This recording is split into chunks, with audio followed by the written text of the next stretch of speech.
Hi there, and welcome back to the Personal Brand Business Show. My name is Bob Gentle, and every week I speak to incredible people who share their secrets to building, marketing, and monetizing your business and the mindset you need for your business to grow and thrive.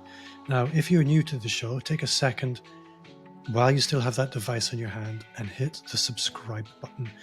And if you're on YouTube, you could also leave a comment and give the video a thumbs up, and that would make you awesome. You'd make my day because YouTube needs every single subscriber. So this week, I think we're going to have a really interesting conversation. I speak to lots of people about lots of different things. But one of the things that I'm most interested in is specialization. Specialization is one of these things where the more you specialize, the more you can lean into your zone of genius, the more differentiated you can become. And by extension, so often, the more successful you can become.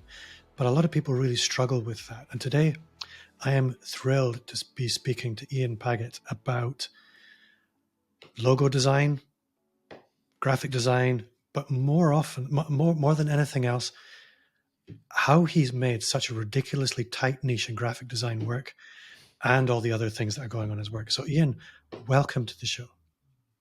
Hey Bob, it's really good to be back on the show. It's good to see your face.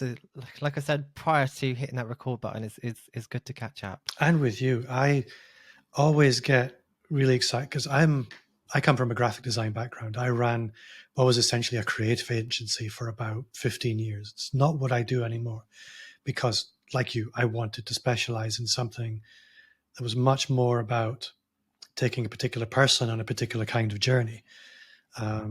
You have specialized particularly into logo design. For the listener, go and Google logo design. And once you get past all the free AI logo designers, you'll find Ian, the number one logo designer on Google, which I was assuming that would be the case. And it was the case to Ian. Hopefully I can Congratulations. keep it there.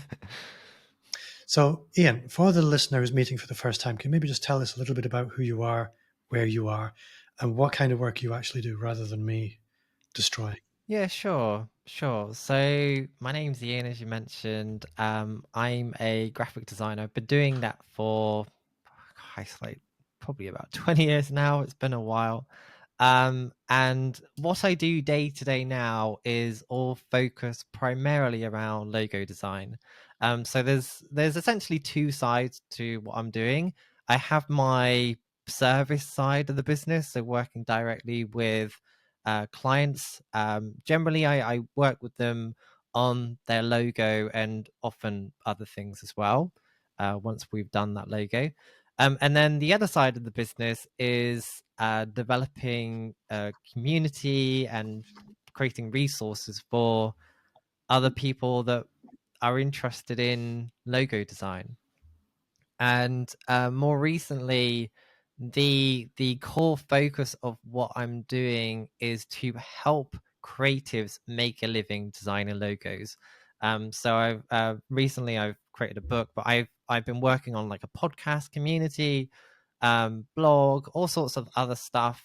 I've got like a massive vision for everything, and it's pretty cool to think that I had an idea, 10 years ago, and it's all starting to come together. It's really nice to see that when you have when you focus on like a future projection of where you see things, if you continually work on it daily in some capacity, those things will start falling into place eventually. And that's where I feel where I am right now, which is very exciting. Yeah, it's the magical power of compounding over time. These tiny little steps, if you just keep moving, they do add up into Oh, absolutely. significant momentum over time. So I'm going to start with the brutal question first, because when I meet someone like you, you described quite a diverse commercial system, to use some fancy words. But I'm always curious to know what proportion of revenue comes from what different kind of activity, because logo design is what you're known for, but obviously you've written a book. It's been ridiculously successful on Kickstarter. We can talk about that in a minute. You've also got community. You've also got podcasts, which I know get sponsorship. So What does that look like for you in general? Um, it that's a really interesting question. So right here, right now, here today, I have needed to pause my podcast so that I can focus on time with my daughter. But from September onwards, she starts school, so I will be putting focus back on it. But because of that, right here, right now, the bulk of my income comes from client Mm. work. So pretty much all of the clients that approach me are looking for logo design. And then a fairly probably like 10% of those people usually want other things. And because I've got a strong background in graphic design, like I've done everything through my career, I can help with all sorts of stuff. And if they're happy to work with me and they like working with me, quite frequently I get work thrown at me in some capacity, whether that's working on things like stationery or helping with web design stuff. I get work in that way as well. But the bulk of my um, monthly income is specifically from logo design. Um, Speaking more generally, so when I did have my podcast weekly and I had more of a focus on that, which I will divert the attention back to that, it was probably about a third of my income that came from that. And I think um, that's obviously much more scalable as well. Um, because with uh, graphic design services, there's only so many hours in the day. But when you're building a community, there's obviously revenue that can come from that. And it's not my main priority. Like I genuinely do want to help people. Like something that I've found by having a Facebook group, you get a lot of designers, especially the younger people that came out of school. Like I didn't go to university to learn graphic design, but my careers advisor at secondary school, she told me that I wouldn't be able to be a graphic designer unless I went to university. And I don't know if this is still happening now, but it really wouldn't surprise me. And it's just I've got this drive. I really want to I want to inspire people and show people that you can do this. You just need to decide that you want to do this and go out there and do it. And so I've got this genuine desire to help. So for me, it's not about the money. I'm on a personal journey, but then I obviously need to find ways of monetizing it so that I can put more time and energy into that. And my book is the start of that, but there will always, always, always be free resources. I am more than happy just to give everything I'm creating away for free. And you mostly In do. some way. I've been on your website. There's a ridiculous amount of incredible resource there for free. Yeah. Uh, I know somebody actually asked me, they interviewed me and they was a bit concerned about me saying too much about my book. And it's like, no, I can sit here and read the whole book if you want me to. I don't like it's not I don't put a paywall around it. It's more, I just want to get into as many people's hands as possible and to help as many people. So that's always going to be my focus. And if people want to eventually buy things that will help them, then um I will start to make that available, but all the resources and all that knowledge will always be free in some capacity. I think what you've done an amazing job of is building an audience. And Hmm. one thing that I know is that with audience comes opportunity. And that's what is paying the bills for you. So you True. you present as very modest. And I don't think your generosity is by design. It's in your nature. But that nature is what has led to a productive, profitable business and a really solid profile in the industry. You are, like I said, number one on Google doesn't happen by accident. I know you've probably put a little bit of work into it, but I know what I'm doing on that side. well, you do, but Yeah. you can't become number one on Google on your own. You can only do it when the internet supports that.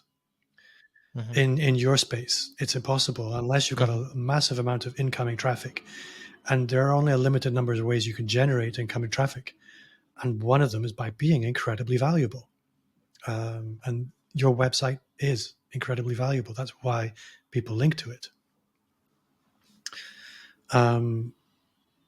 So one thing I'm curious, because niching or specialization into something like logo design, and it doesn't matter if it's logo design or if it's hairdressing for people who only cut their hair on the full moon. Specialization exists in lots of different forms. But like I mentioned before, with audience comes opportunity, and largely the opportunity to specialize and lean into your zone of genius. If you were a graphic designer doing business in a local community and somebody said to you, Ian, could you walk my dog? You'd probably have to say yes.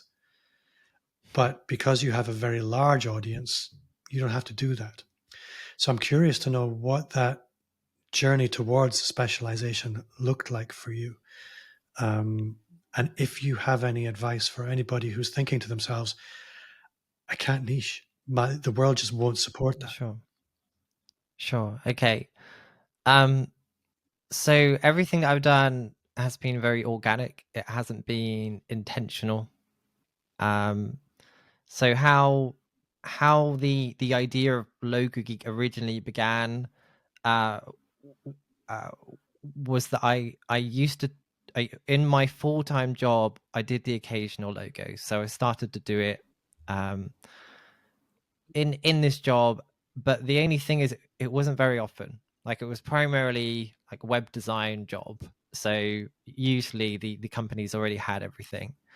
But the occasional thing came up, and I always enjoyed working on that type of thing.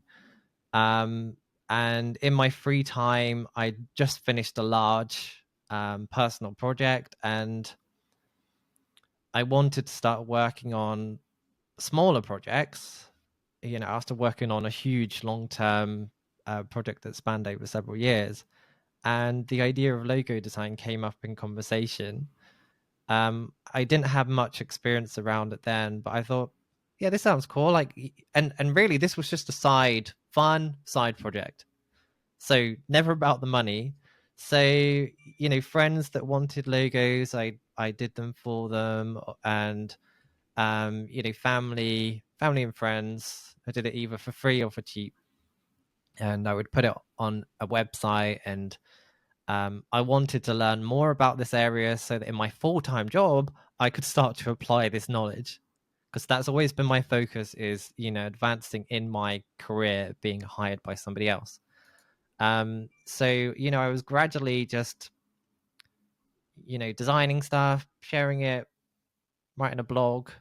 My blogs wasn't even very good back then. My writing ability has improved significantly over the years. But gradually, like, this was over a very slow period of time. I'd had my website, initially free stuff, friends and family, and then like old work friends that I haven't spoken to in like 10 plus years got in touch needing a logo, like old work colleagues. So people I was connected to that could see what I was doing, because I was sharing it on social media. And then one day, somebody I didn't know inquired through my website, and that really threw me off, because the website I built wasn't particularly very good. I did writing, but it had spelling mistakes in it, which I was aware of. Like, this was intended just for me, just for fun, just to continue learning and progressing in some capacity. And it kind of went from there. Like, it kept growing and growing and growing. I started to make a routine on Twitter. So in my full-time job, they hired somebody that could help with social media, and they was added onto my team because I kept pushing even though I focused on graphic design, I kept pushing the owners that we need to do this stuff. Like, this was when when Twitter came out and all these social media platforms came out. So this is like, 10 years ago or so.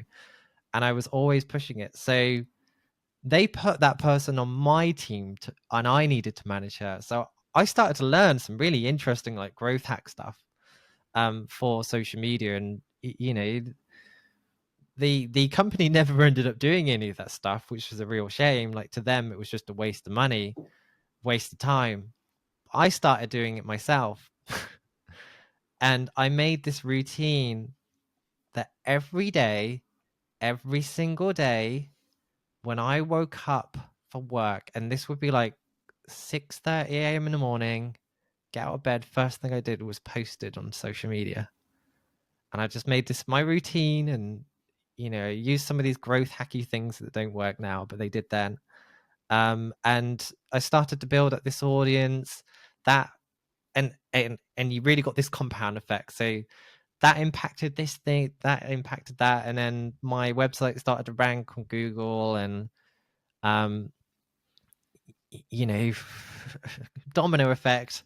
It meant that I was just getting inquiries through my website, getting emails, building an audience, and stuff like that.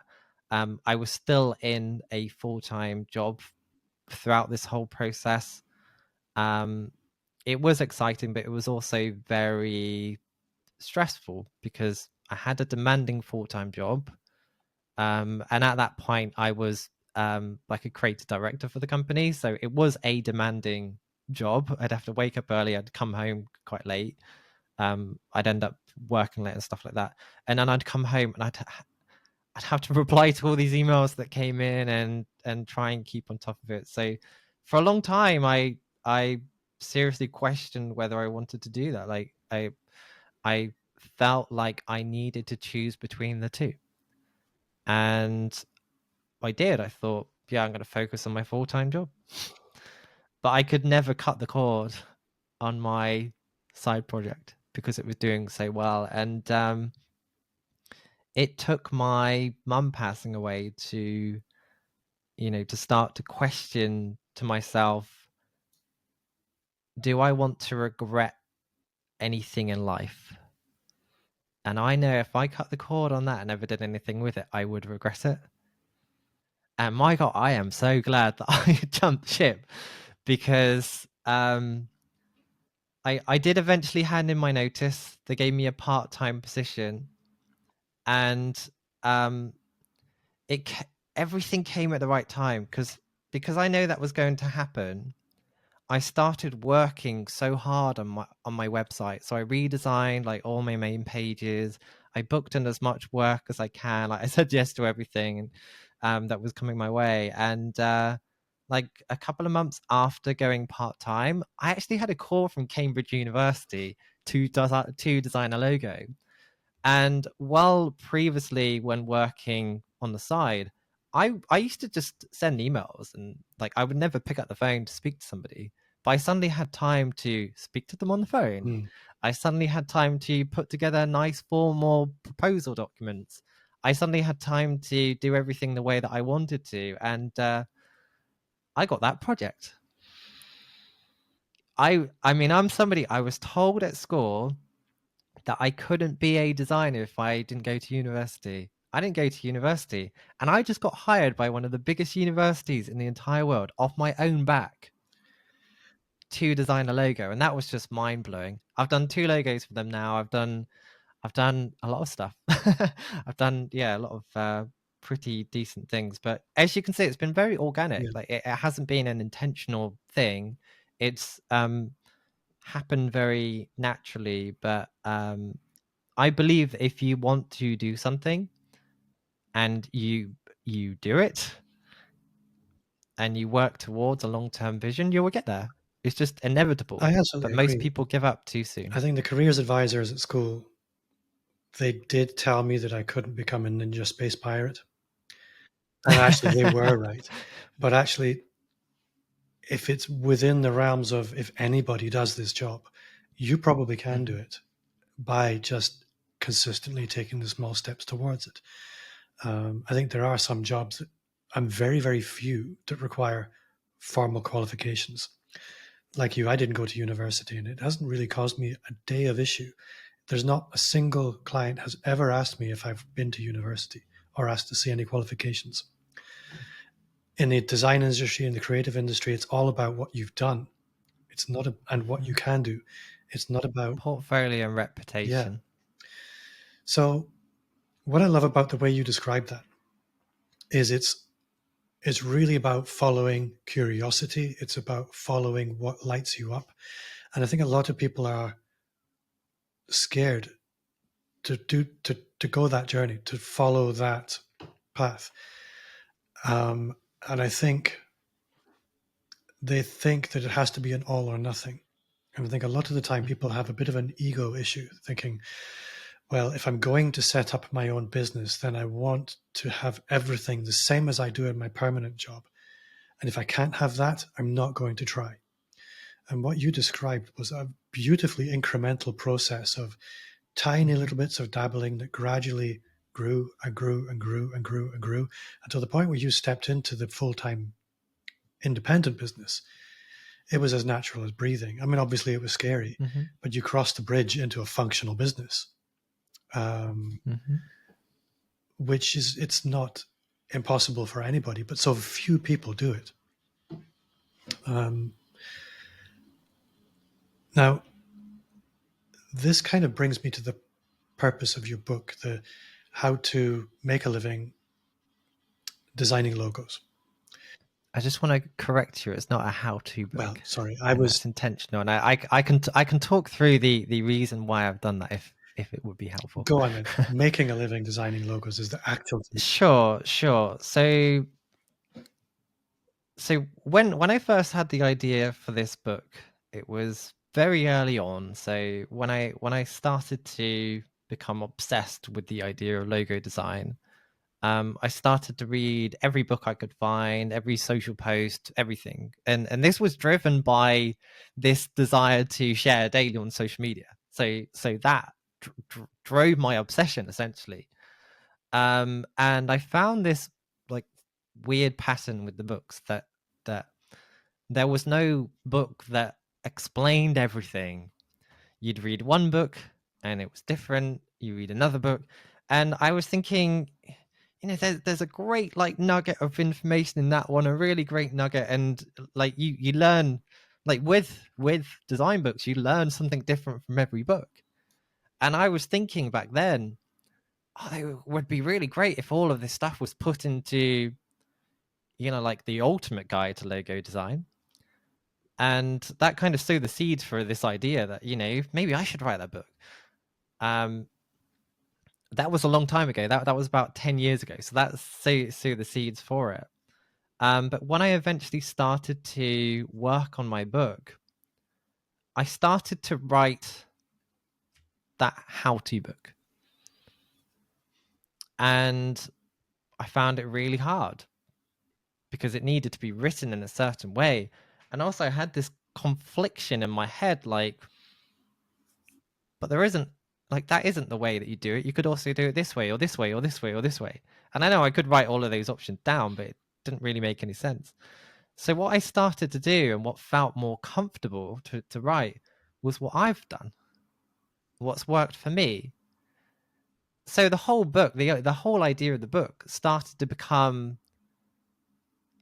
a book from my perspective. So how I've made a living designer logos with the goal to inspire people to find their own route of doing it. So at the beginning of the book, it actually clearly states, I want to help you make a living design. I want to help you make a living design logos, but there's not just one way to do it. And that's how we start the book. So I really want to make it clear that it's not a how-to book, because there isn't a single way of doing it. And it's written in a way that goes alongside my podcast. And then I can use my podcast as an extension of this book to share how other people have made a living designer logos. I can go into areas that I don't know anything about and learn from an expert. So people can join me in the journey, and then, at a later date, maybe I can update the book from lessons. So really it's a book that explains, how you learned, uh, how you need to go about designing logos. And again, I've um, I've been very firm on explaining what I believe in, because again, if you read lots of different books, there's different categories of logos and all sorts of stuff, and it's quite confusing. Um, but running through, like, how did I get my first client? How do I sell logos? How did I sell logos when I started out? How do I do it now? Why did I do it differently? All stuff like that. So it should hopefully inspire people to really just start, and to see how I did it differently when I started versus how I do it now. And I'm not saying at any point that I'm the best designer or this is the right way, but it's very clear. It's like this has worked for me, might not work for you, but at least you got some point of reference to be inspired by. And I make it very clear to just learn from everything, be inspired by it, and find your own approach for to make a living designer logos. I think what's really interesting about that approach is whenever we see somebody really, really successful, we assume that they just fell to earth that way. And what we don't understand is what the trials and tribulations on that journey were like and how they overcame them. What were the monsters? How did they battle them? These are the, I'm very honest in it. yeah. It's quite scary that this book's going out, because even my sisters said, like, this is really honest, Ian. Well, understanding how somebody else handled that journey puts your business and where you are on your journey in context. And that's so important. When you see somebody who has a business that seems to be thriving, we assume, oh, they must just be smarter than me. They must just have been luckier than me. But if you were to actually sit down and have a conversation with them, as I'm lucky enough to get to do on the podcast all the time, which for me is the best part of being on a podcast, is you can deconstruct with them what that journey looked like. And the more often you do that, the easier that journey becomes, because you can anticipate Exactly. the monsters. You can anticipate what's going to be difficult. And you've had lots of people tell you stories in advance of how they dealt with them. And I think for a very particular kind of person, your book is golden. So I love that you didn't make I it hope how to. so. It should make it more relatable. And also what's quite interesting, nobody else could write this book. It is only I can write that book. Yeah. And that's what made it, I got quite excited about it once I realized it's like, oh, this is really interesting that, I've had this idea for writing like a book about logo design. And then there's obviously loads of design books, and my original idea was basically something that's already been done, hundreds of times. But this is something very unique, very specific. And even if you have all of the other Lego design books, you don't have that one. Like, it's very unique, very personal, and yeah.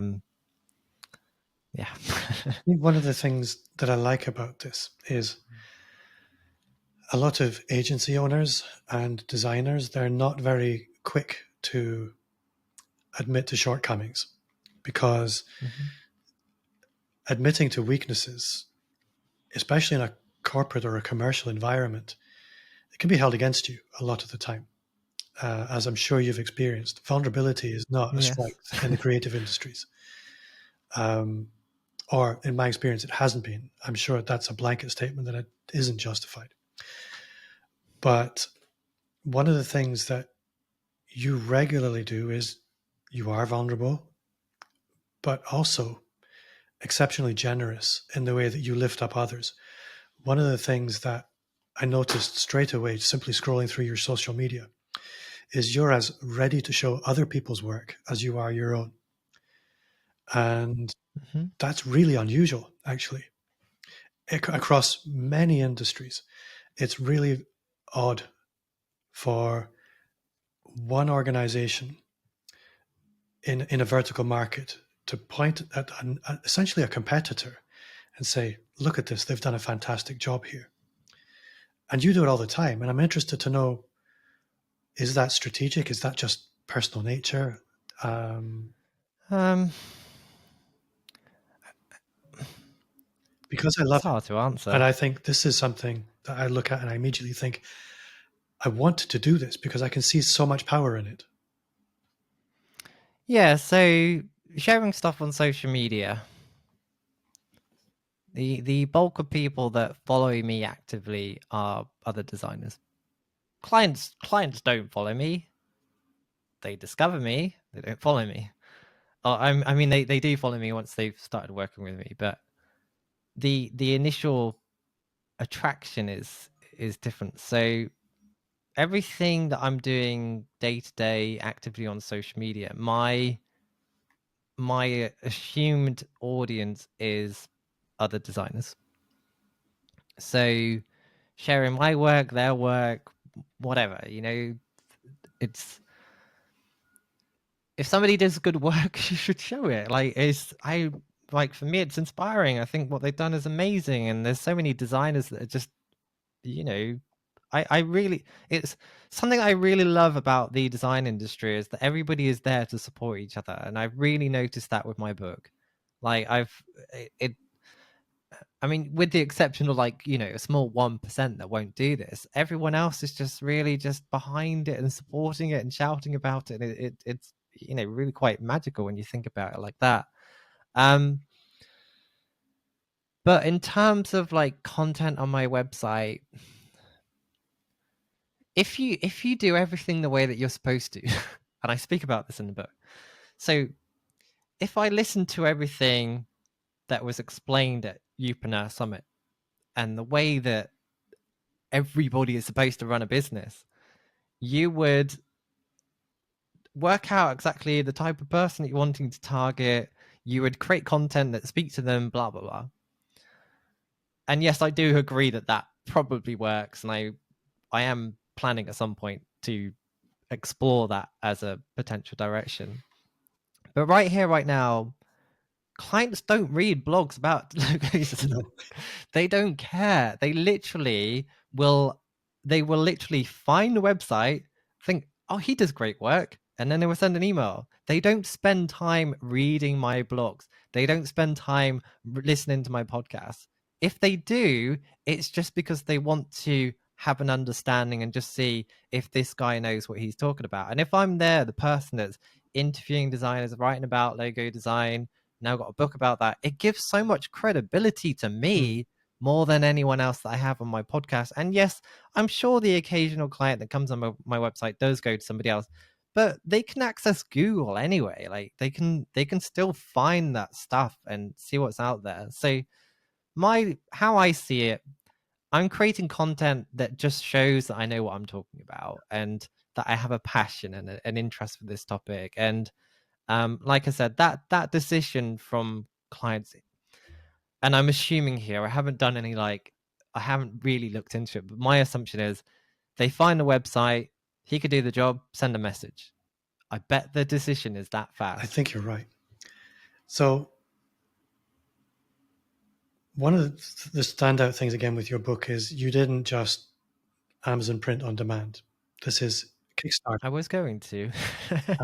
So what was it that drove the decision to go the Kickstarter route rather than a Sure. publisher or just another paperback on Amazon? Sure. So I didn't go the publisher route because I didn't think that I could actually write the book. Because I've wanted to do it for a long, long time. And year on year, it's been my New Year's resolution for years. And I can go into that in more detail if needed. But in general, every year, New Year's resolution, the year ends, and I hadn't done it. So once I did actually finish the book, it was a big eureka moment for starters because it was one hell of a journey, like one of the hardest things that I've ever done to actually write a 50,000 word book. But then actually putting it out there was a lot harder than what I thought it would be. So initially didn't even think that publishers would be interested, or didn't even consider looking at that route because I had became aware of print on demand. So Kindle got Amazon KDP, so Kindle Direct Publishing, and there's Ingram Spark. There's some really good services that's out there. So I ended up getting samples from both of them, and the quality is okay. And obviously, when I had the first printed copy of my book, and I have it here in my hand, so this was the first one that I got printed.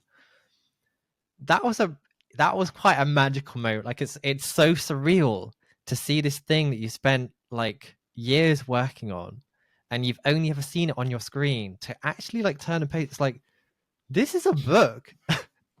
I know that sounds ridiculous, but that's what it felt Yeah, like. no, I can imagine. It's like, I actually made a book.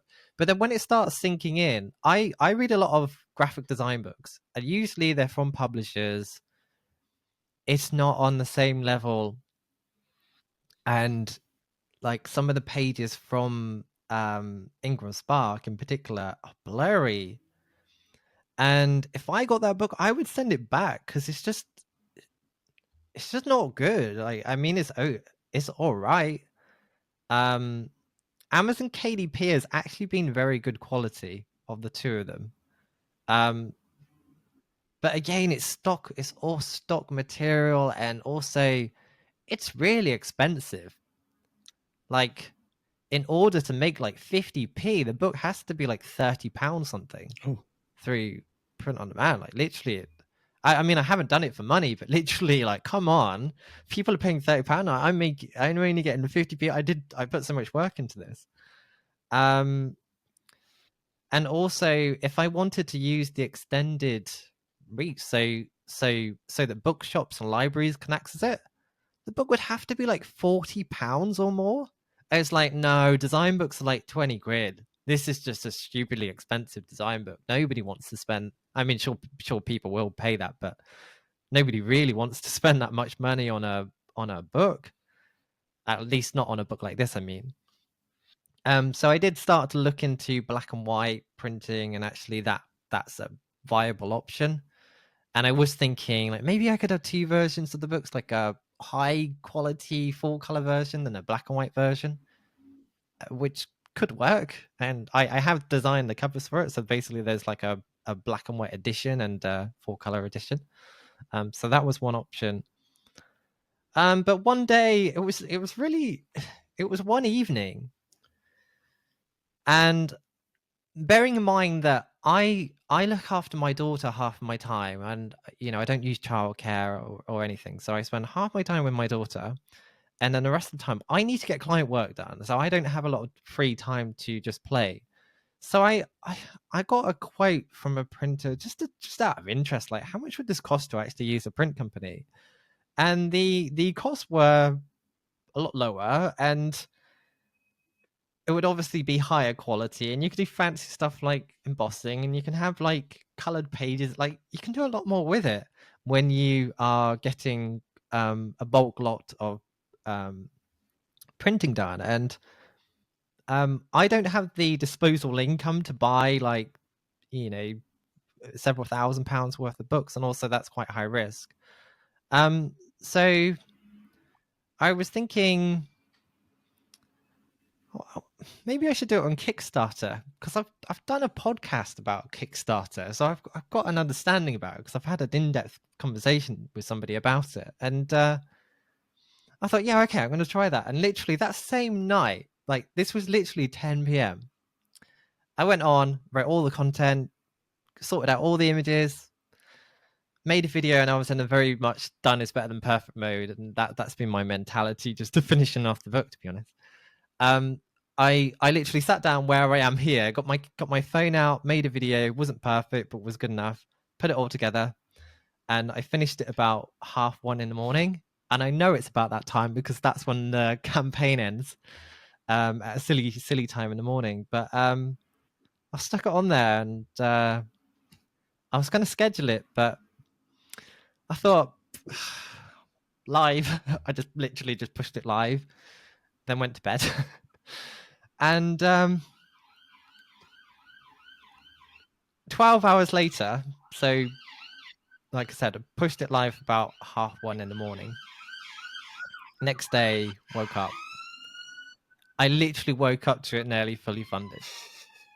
I didn't set a stupidly high goal, because with Kickstarter it's all or nothing. So I worked out, okay, what's the absolute minimum that I need to get in order to just order some copies up nicer than what you can get through print on demand, and you don't really need that much money to do that. So I know that friends and family was interested, and a few people that had been following my posts, they said that they would be interested. So as long as I was to sell like 25 or so copies, yeah, I could do that. So I set a fairly realistic goal. I was fairly comfortable that I would hit that, but not within 12 hours. And then it doubled in 24 hours, and it's been a 60-day campaign, and it's been a wild ride. Like literally, we're at like 800% now. I'm aiming for 1000%, but it's just grew beyond what I imagined. I've been adding, and I didn't know this about Kickstarter. Basically, once you've hit your goal, generally the interest dies, because it's like, oh yeah, it's fully funded. People don't want to support somebody that's already reached their goal. So I found out about stretch goals, where you give extra incentives when you hit certain milestones. So um, I thought it would be a real stretch to hit 5 grand. So I thought, right, if we hit that, I'm gonna give everyone an audiobook. I want to do the audiobook anyway. And we hit that. It's just like, where is this going? Yeah, what am I going to do now?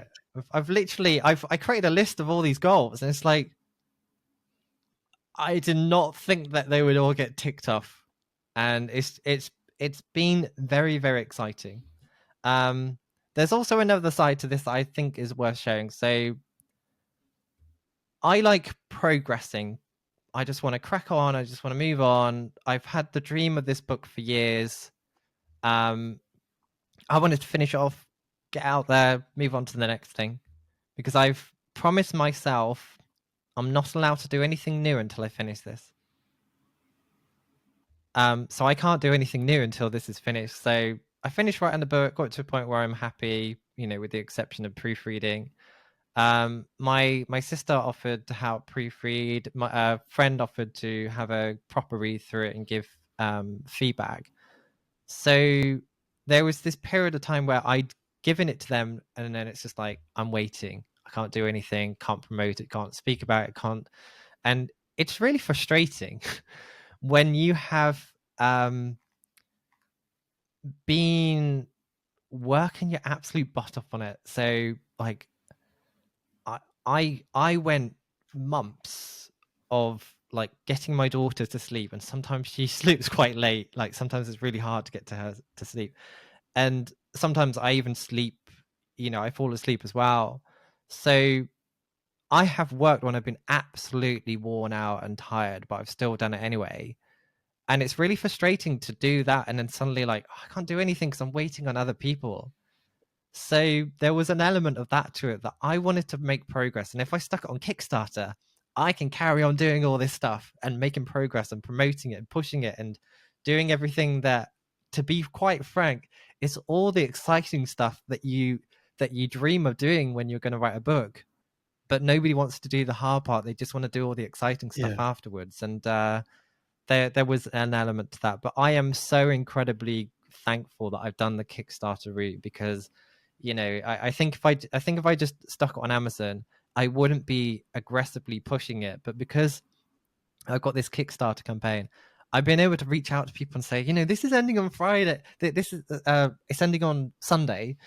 I've been able to go out to all of my celebrity designer friends and say, can you help me promote this? Can you spread the word? And I don't think I could have done that with just sticking out there, because I think that there's a different psychology to it, because with Kickstarter, people are like, oh, I want to support Ian. But when it's a book, it's like, just giving you money. There's a different psychological thing to it. So I've had this real like boom of being able to count down the days.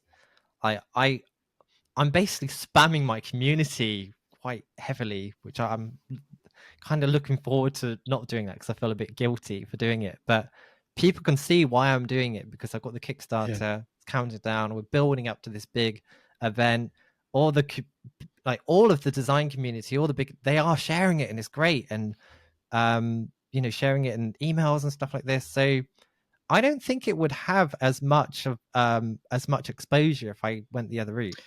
Because I feel like anyone that's paying attention in the design space will know about my book. Like every single designer that's spending any time online, which is kind of scary. But I know that once I do actually release this book properly, people will recognize that they're like, oh yeah, I was meaning to buy that Yeah. book. And I think it will help with everything long term and have the impact that I wanted it to. Well, I love the way you've gone about it. I think Kickstarter is a really interesting and exciting way to do it. And I think for me, it's the perfect example of with audience comes opportunity. Because you Mm-hmm. have an audience, Kickstarter just makes so much sense for you. Uh, Kickstarter doesn't promote it. Just for people that's listening, you put it on there. You have to do all the promotion on your yeah. own. So it's not like a build it and they will come. Mm-hmm. You can get lucky, but I think it's easier to build a movement around the launch of that kind of thing using Mm-hmm. that kind of vehicle Mm-hmm. because it's almost gamified and everybody can play and everybody can Oh, play a part and absolutely, can participate. absolutely. I think people that back the project quite early on, they're quite. I feel this. I feel the excitement from them joining in the journey and seeing, oh, now I'm getting this, now I'm getting that, now I'm getting that. Because I woke up this morning and we hit the 800% stretch goal. So now everybody gets a pencil as well. It's small things because obviously when there are more books being purchased, there's obviously I can reduce the price of it slightly. So I've got maybe £1 per issue or Yeah. whatever to add some extra things on. And I've been adding some fun things on there. Like originally, I was just thinking, oh, we can have badges and bookmarks, and maybe I'll do one of the things I added was like a form. And I was thinking, like, after I posted it, it's like that is the most boringest thing ever to shout out about. So I came up with the idea, and I kind of just experimented with GPT, um, with the idea of doing like a movie script. And I mean, somebody said it as a joke about somebody said, "Oh, like when's the Logo Geek movie coming out?" And I think they meant a movie about me, All which right. is really weird. But I'm literally putting together as one of the stretch goals a a movie inspired around logo design, but it would be based on a lot of my favorite films. So the main plot of it will be something similar to like Bill and Ted. And I've actually been thinking of building up to something real. So anybody that does actually spend the time to sit down and read that movie script might have a surprise at the end of it. Something I'll work something out. It's going to be fun. Yeah, I'm looking at the time. You have been very generous with your time, but we should probably come close to wrapping things up. I've learned a lot. Sure. You're always somebody that I watch online. I really admire, and I just love the way you do business. So thank you for that. No worries at If all. people want to connect with you, if they want to find out more about you, how can they do that? How would you like them to do that? Sure. So probably the easiest thing to do, if you search anything Logo Geek online, I'm consistent across the board. Um, in terms of social platforms, I'm probably most active now on Threads. I really like what Meta have done with Threads. It's a really nice platform. But yeah, literally on anything: Facebook, Threads, Twitter, X. Don't even know what to call it anymore. Mhm. Yeah, anything, whatever. Find search for Logo Geek, you'll find me. I'm always open to answering questions and connecting with new people.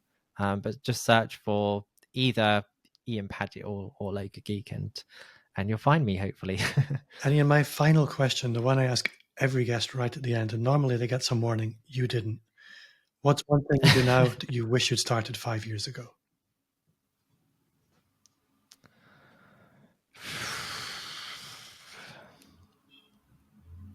I wish I finished my book earlier.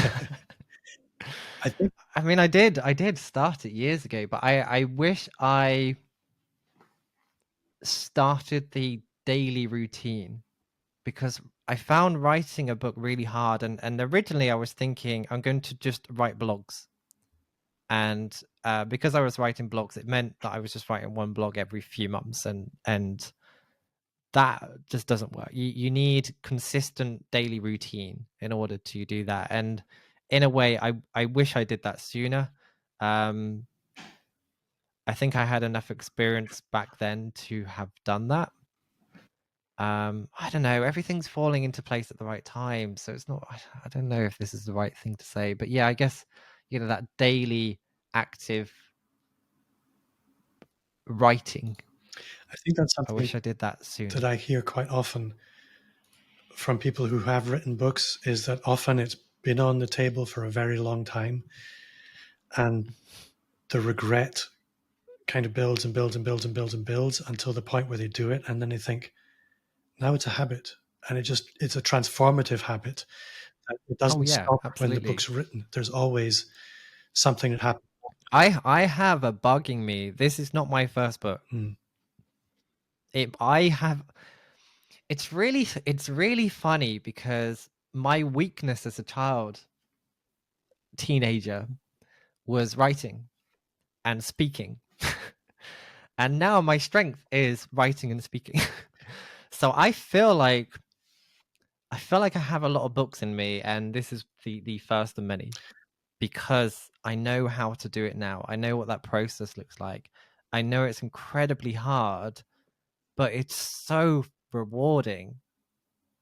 Like, it's a really horrible process to go through, but once you come out the other end, it's like, I did it. I actually did it. I did it. I did it. I did it.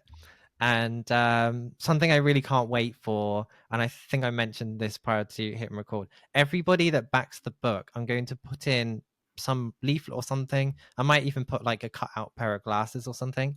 I'm going to ask everybody to send me a photo of themselves with the book, and I'm going to put that all of those pictures, so it would be like 200 people holding my book in a frame, and that will remind me of people that supported me and did that. And it's definitely, I definitely have the writing bug, and I can't see it going away.